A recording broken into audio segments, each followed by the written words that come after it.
Hey, here we go. Wednesday. This is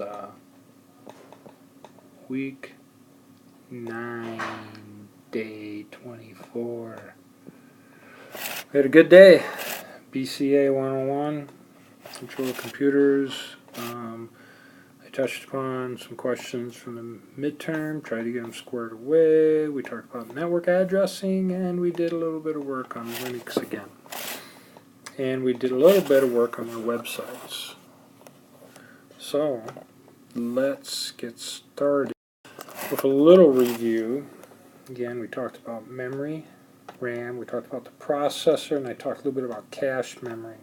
That would be like memory, that things that the processor uses a lot. That's kind of a vague way to do it, but it's high-speed memory, sometimes tied right in with the processor. Okay, so instructions that it uses often it can keep there, other than in memory, which is random access memory, compared to a whole different thing, storage. Then some students had asked about virtual memory on the test. Anyway, it's a place on the hard drive that looks like memory, but it's really slow to move this information from here into here compared to moving something in here up to the processor and back. So this is like a jet airplane, everything above there, and this is like a tortoise. Okay, so as you fill up memory with apps,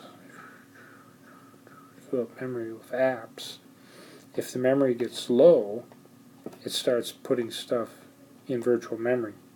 And then it does what they call either a swap or it's paging in and out parts of software, which slows down your computer. So I'm talking about performance. That could be an issue. And so all this stuff over here is like hardware, okay? And we reemphasize the operating system communicates with the hardware. And so when we started today, we, as an example, we have some OS, and we loaded a different version of OS into the computer, which allows us to do more things. We had talked about that on Wednesday. And then we talked about the systems connected to a switch, and then we also talked about systems connected Wi-Fi to an access point, like their phones. And then here we're referring to the PCs in the room. Alright, so let's continue. We logged in to the networking side, this password, and then later on in the day we actually logged into the web server also. The web server is running Linux operating system and Apache web server. Both of those have licenses, but they don't charge you. Okay, they're open source. And we talked a little bit about that, like the software, like Windows that we have here. We have Windows on the computers here in the lab. Alright, if I can write that. That license, that has a license. Okay, you kind of don't own it, even though you pay for it when you buy a computer. But you have a license, and the license explains what you can or can't do with the software. Alright, let's go back over here. And so we talked to students a little bit more about physical address, media access control address, and a logical address that a computer has. Okay, physical address stays with the device forever. Logical address, a lot of times you'll get that using DHCP, depending on where you are. If you're at the coffee shop, or if you're at NIACC, or if you're at home, or etc., etc., etc.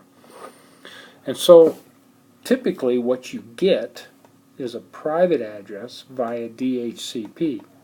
For example, our server, this is the private address for the server. And we talked about then the URL to access your website on the server. You could use in the classroom this address, tilde, and then give your last name and then your 2 initials. And your website should come up.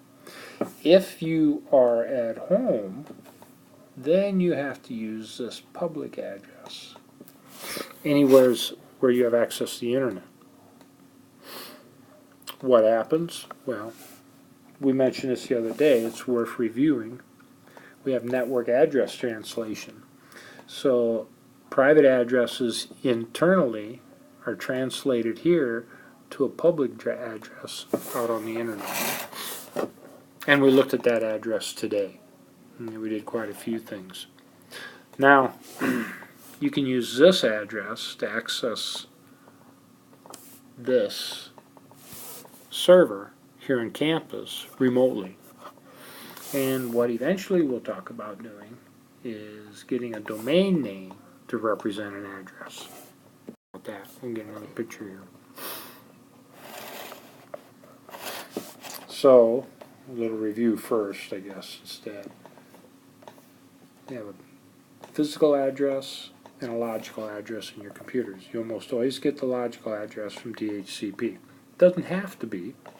For example, the web server, that actually has an address assigned to it. So it's always this, and then that address is connected to this public address.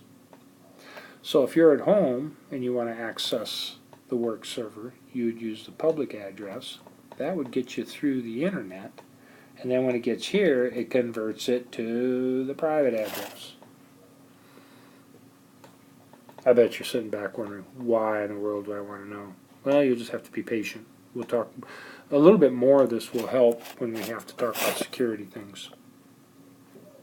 Page left, and not much more to add. We talked about some different protocols. We're going to review some protocols on Friday.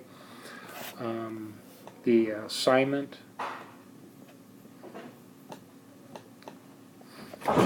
Assignment number 4, that's due on Friday. And we're going to talk a lot more about the internet on Friday. That is it for today. We did a lot of example things in class where the students actually did, looked at addresses, had a DOS prompt, and so forth. So that kind of stuff you'll have to talk to the students or talk to me separate about what we did. That's it for today.